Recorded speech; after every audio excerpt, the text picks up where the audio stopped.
ಶ್ರೀ ಗುರುಭ್ಯೋ ನಮಃ. ಓಂ 12ನೇ ಶ್ಲೋಕ. ಇದರಲ್ಲಿ ಪರಮಾತ್ಮನ 10 ಅವತಾರಗಳನ್ನ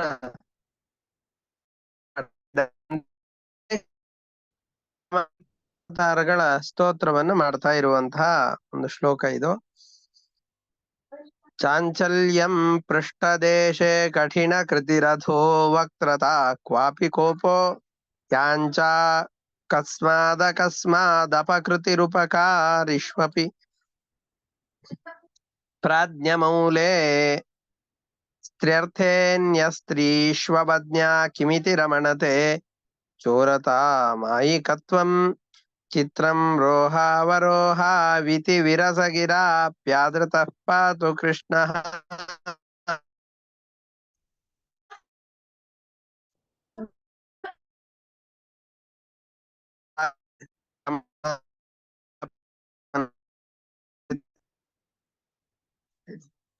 ಹೇಳ್ತಿಲ್ಲ ಗುರುಗಳೇ. ಇದು ಮೇಲ್ನೋಟಕ್ಕೆ ಈ ಕೇಳಿಸ್ತಾ ಇಲ್ವಾ? ಈಗ ಬರುತ್ತೆ, ಮಧ್ಯದಲ್ಲಿ ಹೋಗ್ತಾ ಇರುತ್ತೆ. ಈಗ ಬರ್ತಾ ಬಂತು. ಒಂದ್ ನಿಮಿಷ.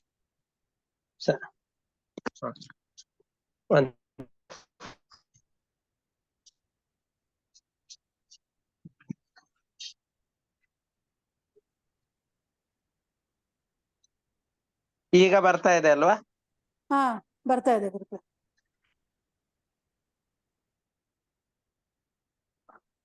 ಇದರಲ್ಲಿ ಕೃಷ್ಣನನ್ನ ಗೋಪ ಬಾಲಿಕೆಯೊಬ್ಳು ಛೇಡಿಸಿ ಕೃಷ್ಣನಿಗೆ ಅಣಗಿಸಿ ಮಾತನಾಡ್ತಾ ಇರುವ ಹಾಗೆ ಈ ಶ್ಲೋಕವು ಹೊರಟಿದೆ. ಪರಮಾತ್ಮ ಏನ್ ಮಾಡಿದ್ದಾನೆ ಅಂತ ಹೇಳಿದ್ರೆ,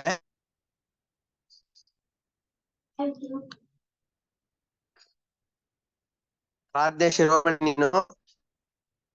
ನಿನ್ನ ಚಾಪಲ್ಯ ಯಾಕೆ, ಚಾಪಲ್ಯ ಹೇಗೆ ಅಂತ ಅನ್ನೋದನ್ನ ಇಲ್ಲಿ ತೋರಿಸ್ತಾ ಇದ್ದಾರೆ. ಒಮ್ಮೆ ಒಬ್ಬಳನ್ನ ಪ್ರೀತಿ ಮಾಡ್ತಿ, ಆಮೇಲೆ ಅವಳ ಬಿಟ್ಟು ಮತ್ತೊಬ್ಬಳನ್ನ ಪ್ರೀತಿ ಮಾಡ್ಲಿಕ್ಕೆ ಅಂತ ಹೋಗ್ತಿ. ಇದು ಚಾಂಚಲ್ಯ ಅಂತಂದ್ರೆ. ಯಾವ ಕಾರಣದಿಂದಾಗಿ ಈ ರೀತಿಯಾದ ಚಾಂಚಲ್ಯವನ್ನು ತೋರಿಸ್ತಿ ನೀನು? ಯಾಕೆ ಈ ಚಾಂಚಲ್ಯ ಯಾಕೆ ಅಂತಂದ್ ಹೇಳಿದ್ರೆ,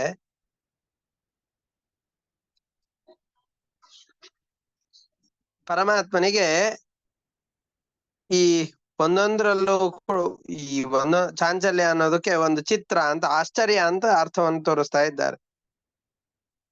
ಎಲ್ಲ ಕಡೆಯಲ್ಲಿ ವ್ಯಾಪ್ತನಾಗಿದ್ದಾನೆ ಪರಮಾತ್ಮ. ಶ್ವೇತದ್ವೀಪದಲ್ಲಿ ತನ್ನನ್ನ ದರ್ಶನ ಮಾಡಬೇಕು ಅಂತ ಬಂದಂತಹ ದೇವತೆಗಳಿಗೆ ಅವರ ಹೃದಯ ಕಮಲದಲ್ಲಿಯೇ ಒಂದು ಕ್ಷಣ ಮಾತ್ರದಲ್ಲಿ ತಾನು ಗೋಚರವಾಗಿ ಮಾಯವಾಗಿ ಹೋಗಿಬಿಟ್ಟ. ಪರಮಾತ್ಮನನ್ನ ಭೂಮಿಯಲ್ಲಿ ಅವತಾರ ಮಾಡಿದಾಗ ತನ್ನ ಸ್ಥೂಲ ರೂಪದಿಂದ ಎಲ್ಲರಿಗೂ ಕಾಣಿಸುವ ಹಾಗೆ ಕಾಣಿಸಿದರೂ ಕೂಡ ಪರಮಾತ್ಮನ ಸೂಕ್ಷ್ಮ ಯಾವ ರೂಪ ಇದೆಯೋ, ನಮ್ಮ ಒಳಗಡೆಯಲ್ಲಿ ನಿಯಾಮಕವಾದಂತಹ ರೂಪ ಯಾವ್ದಿದೆಯೋ ಆ ರೂಪ ಯಾವಾಗ್ಲೂ ನಮಗೆ ಕಾಣಿಸೋದಿಲ್ಲ. ಸೂಕ್ಷ್ಮ ರೂಪದಿಂದ ಅಗೋಚರನಾಗಿರ್ತಾನೆ. ಇದು ಚಾಂಚಲ್ಯ ಪರಮಾತ್ಮನದ್ದು. ಎಲ್ಲ ಕಡೆಯಲ್ಲಿರ್ತಾನೆ, ಮನಸ್ಸಿನಲ್ಲಿ ಕೆಲವೊಮ್ಮೆ ಮಾತ್ರ ತಾನು ಗೋಚರನಾಗ್ತಾನೆ. ಅಷ್ಟೇ ಅಲ್ಲದೇನೆ ಕುವಲಯಾಪೀಡ, ಕೃಷ್ಣನಾದಾಗ ಕೃಷ್ಣ ಪರಮಾತ್ಮ ಕೃಷ್ಣನಾಗಿ ಅವತಾರವನ್ನು ಮಾಡಿದಾಗ ಕುವಲಯಾಪೀಡ ಅಂತ ಒಂದು ಆನೆ, ಕಂಸ ಬಿಲ್ಲು ಯಜ್ಞಕ್ಕೋಸ್ಕರ ಅಂತ ಕರೆದಾಗ ಆ ಯಾಗದ ಸಂದರ್ಭದಲ್ಲಿ ಕುವಲಯಾಪೀಡ ಅನ್ನುವಂತಹ ಆನೆಯನ್ನ ಇವನ ಸಂಹಾರಕ್ಕೋಸ್ಕರ ಅಂತ ಆ ಊರಿನ ಪ್ರಾರಂಭದಲ್ಲಿ ನಿಲ್ಲಿಸಿರ್ತಾರೆ. ಅಲ್ಲಿ ಕೃಷ್ಣ ಆ ಆನೆಯ ಕೆಳಗಡೆಯಲ್ಲಿ ಹಿಂದು ಮುಂದಾಗಿ ಓಡಿ ಓಡಿ ಅದು ಎಲ್ಲಿದೆ ಅಂತ, ಕೃಷ್ಣ ಎಲ್ಲಿದ್ದಾನೆ ಅಂತ ಹುಡುಕಿ ಸೋತ್ ಹೋಗ್ಬಿಡ್ತು. ಕೃಷ್ಣನ ಈ ಚಂಚಲತೆ ಆ ಆನೆಗೆ ರೋಸಿ ಬರುವ ಹಾಗೆ ಮಾಡ್ತು. ಇದು ಚಾಂಚಲ್ಯ.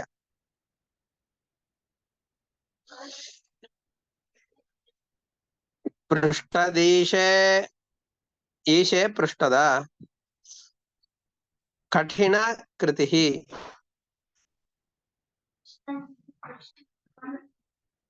ಭಸ್ಮಾಸುರನಿಂದ ಸಂಕಟಕ್ಕೆ ಗುರಿಯಾಗಿದ್ದ ರುದ್ರದೇವರನ್ನ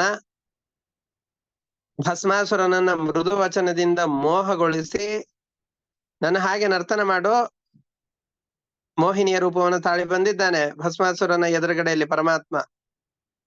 ಭಸ್ಮಾಸುರ ಯಾರ ತಲೆ ಮೇಲೆ ಕೈ ಇಡ್ತಾನೋ ಅವರು ಭಸ್ಮವಾಗಿ ಹೋಗಬೇಕು ಅಂತ ವರವನ್ನು ಪಡೆದಿದ್ದ ರುದ್ರದೇವರಿಂದ. ತಲೆ ಮೇಲೆ ಕೈ ಇಡ್ತಾ ಇದ್ದಾನೆ. ಇಟ್ಟ ತಕ್ಷಣದಲ್ಲಿ ಸುಟ್ಟು ಹೋಗ್ಬೇಕು. ರುದ್ರದೇವರ ತಲೆ ಮೇಲೆ ಕೈ ಇಡ್ಲಿಕ್ಕೆ ಬಂದ್ರು. ಆ ಸಂದರ್ಭದಲ್ಲಿ ಪರಮಾತ್ಮನ ಮೋಹಿನಿಯ ರೂಪವನ್ನು ತಾಳಿ ಬಂದು ತಲೆ ಮೇಲೆ ಕೈ ಇಡುವ ಹಾಗೆ ನಾಟ್ಯದ ಭಂಗಿಗಳನ್ನು ಮಾಡಿ ಅವನು ತನ್ನಷ್ಟಕ್ಕೆ ತಾನೇ ತಲೆ ಮೇಲೆ ಕೈ ಇಟ್ಟುಕೊಂಡು ಸುಟ್ಟು ಹೋಗುವ ಹಾಗೆ ಮಾಡಿದ. ಈಶೆ ಪೃಷ್ಠದ ಕಠಿಣ ಕೃತಿ. ಅತಿ ಕ್ರೂರಿಯಾದಂತಹ ಭಸ್ಮಾಸುರನನ್ನ ರುದ್ರದೇವರ ಮುಂದೆ ನಿಂತುಕೊಂಡು ಈಶ್ವರನನ್ನ ತನ್ನ ಹಿಂದೆಗಡೆ ನಿಲ್ಲಿಸಿಕೊಂಡು ಅವನನ್ನ ರಕ್ಷಣೆ ಮಾಡಿದವನು. ಅಧೋವಕ್ತ್ರತಾ. ಪರಮಾತ್ಮ ಮುಖವನ್ನ ಕೆಳಗಡೆ ಮಾಡಿಕೊಂಡಿದ್ದಾನೆ.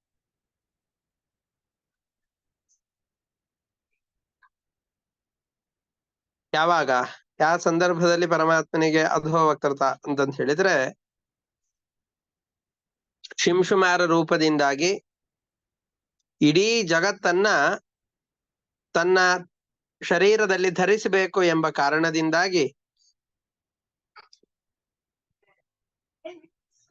ಪರಮಾತ್ಮ ತಲೆಯನ್ನ ಸ್ವಲ್ಪ ಬಾಗಿಸಿದ್ದಾನೆ. ಇದು ಅಧೋವಕ್ತ್ರತ ಅಂತ ಶಬ್ದದಿಂದ ಹೇಳ್ತಾ ಇದ್ದಾರೆ.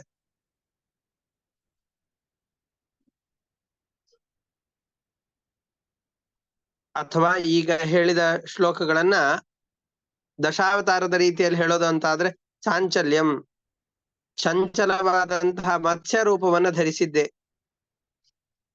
ಪೃಷ್ಠದೇಶೆ ಕಠಿಣ ಕೃತಿ. ಬೆನ್ನ ಮೇಲೆ ಕಠಿಣವಾದ ಬೆನ್ನು. ಯಾಕೆ ಅಂತಂದ್ ಹೇಳಿದ್ರೆ ಕೂರ್ಮ ರೂಪವನ್ನು ಧರಿಸಿದ್ದಿ. ಕೂರ್ಮದ ಬೆನ್ನು ಬಹಳ ದೃಢವಾದದ್ದು. ದೃಢವಾದ ಆ ಬೆನ್ನಿನ ಮೇಲೆ ಇಡೀ ಜಗತ್ತನ್ನ ಧರಿಸಿಕೊಂಡಿದ್ದಿ. ಪೃಷ್ಠದೇಶೆ ಕಠಿಣ ಕೃತಿ. ಅಧೋವಕ್ತ್ರತಾ.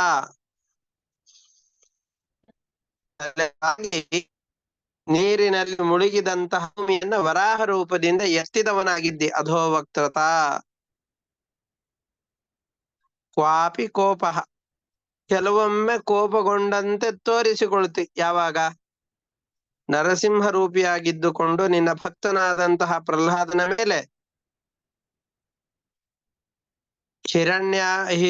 ಹಿರಣ್ಯಕಶಿಪುವಿನ ಕ್ರೋಧದ ಕೆಲಸಗಳೆಲ್ಲ ಆದಾಗ ಅದನ್ನ ಸಹಿಸಲಾರದೇನೆ ಕೋಪಗೊಂಡು ಆ ಹಿರಣ್ಯ ಕಶಿಪುವನ್ನ ಸಂಹಾರ ಮಾಡಿದ್ದಿ ನೀನು. ಕ್ವಾಪಿ ಕೋಪ. ಅಕಸ್ಮಾತ್ ಕೆಲವೊಮ್ಮೆ ಬೇಡಿದ ಹಾಗೆ ಮಾಡ್ತಾ ಇದ್ದಿ. ಅಕಸ್ಮಾತ್ ತನಗೋಸ್ಕರ ಬೇಡಿದ್ದಲ್ಲ. ಬಲಿಯನ್ನ ದಾನವನ್ನಾಗಿ ವಾಮನ ರೂಪಿಯಾದಂತಹ ಪರಮಾತ್ಮ ಕೇಳಿದ್ದು ಬಲಿಯ ಬಳಿಯಲ್ಲಿದ್ದ ದಾನವನ್ನ ಇಂದ್ರ ದೇವತೆಗಳನ್ನ ರಕ್ಷಣೆ ಮಾಡಿ ಬಲಿಯ ಬಳಿಯಲ್ಲಿ ಹೋಗಿ ದಾನವನ್ನು ಕೇಳು. ಯಾಂಚ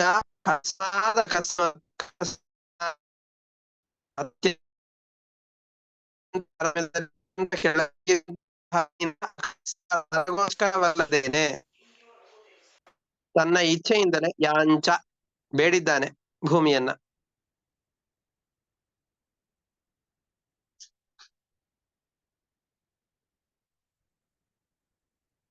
ಅಪಕೃತಿ.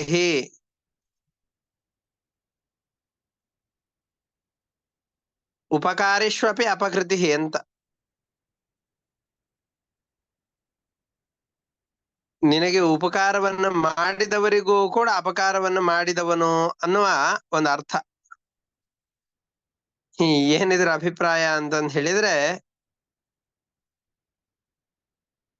ಭಗವಂತ ಇಡೀ ಜಗತ್ತನ್ನ ಸೃಷ್ಟಿ ಮಾಡಬೇಕು. ಸೃಷ್ಟಿ ಮಾಡಬೇಕು ಅನ್ನುವ ಸಂದರ್ಭದಲ್ಲಿ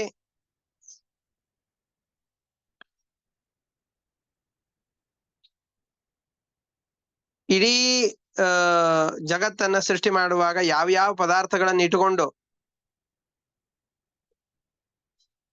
ಪ್ರಕೃತಿ, ಪಂಚಭೂತಗಳು ಮುಂತಾದವುಗಳನ್ನ ಇಟ್ಟುಕೊಂಡು ಸೃಷ್ಟಿ ಮಾಡಿದ್ದಾನೋ, ಜಗತ್ತನ್ನ ಸೃಷ್ಟಿ ಮಾಡ್ಲಿಕ್ಕೆ ಯಾವುದು ಇವನಿಗೆ ಸಹಕಾರಿಯಾಗಿದೆಯೋ ಇವನನ್ನ ಸೇವೆ ಮಾಡಿದವರಿಗೆ ಆ ಎಲ್ಲ ಬಂಧಕಗಳನ್ನ ಪರಮಾತ್ಮ ನಾಶ ಮಾಡಿಬಿಡ್ತಾನೆ, ಮುಕ್ತಿಯನ್ನು ಕೊಡ್ತಾನೆ ಅಂತ. ಉಪಕಾರಿಷ್ವಪಿ, ತನಗೆ ಜಗತ್ತಿನ ಸೃಷ್ಟಿ ಮಾಡ್ಲಿಕ್ಕೆ ಸಹಕಾರಿಗಳಾದಂತಹ ಪಂಚಭೂತ ಪ್ರಕೃತಿಯ ಬಂಧವನ್ನ ಪರಮಾತ್ಮ ಬಿಡಿಸಿ ಅವುಗಳಿಗೆ ಅಪಕಾರ ಮಾಡಿದವನು ಅಂತ ಕರೆಸಿಕೊಂಡು ಜೀವರಿಗೆ ಮೋಕ್ಷವನ್ನು ಕೊಡ್ತಾನೆ, ತನ್ನ ಭಕ್ತರಿಗೆ ಮೋಕ್ಷವನ್ನು ಕೊಡ್ತಾನೆ ಅಂತ ಅರ್ಥ. ಅಥವಾ ತನ್ನ ಭಕ್ತರೇ ಕಾರ್ತವೀರ್ಯಾರ್ಜುನ ಮೊದಲಾದವರು, ಇವರು ಉಪಕಾರಿಗಳು. ಇವರೇ ಮೊದಲಾದವರನ್ನ ಪರಶುರಾಮ ರೂಪದಿಂದ ಪರಮಾತ್ಮ ಸಂಹಾರ ಮಾಡಿದ್ದಾನೆ. ಉಪಕಾರಿಷ್ವಪಿ ಅಪಕೃತಿ. ಆ ಕಥೆ ಎಲ್ಲ ತುಂಬಾ ದೊಡ್ಡದಾಗಿದೆ, ವಿಸ್ತಾರವಾಗಿದೆ, ಮತ್ತಿನ್ನೊಮ್ಮೆ ನೋಡೋಣ. ಉಪಕಾರಿಷ್ವಪಿ ಅಪಕೃತಿ, ತನ್ನ ಭಕ್ತರಾದಂತಹ ಕಾರ್ತವೀರ್ಯಾರ್ಜುನ ಮುಂತಾದವರೆಲ್ಲರನ್ನೂ ಕೂಡ ಪರಶುರಾಮ ರೂಪಿಯಾದಂತಹ ಪರಮಾತ್ಮ ಸಂಹಾರ ಮಾಡಿದ್ದಾನೆ. ಪ್ರಾಜ್ಞಮೌಲೆ,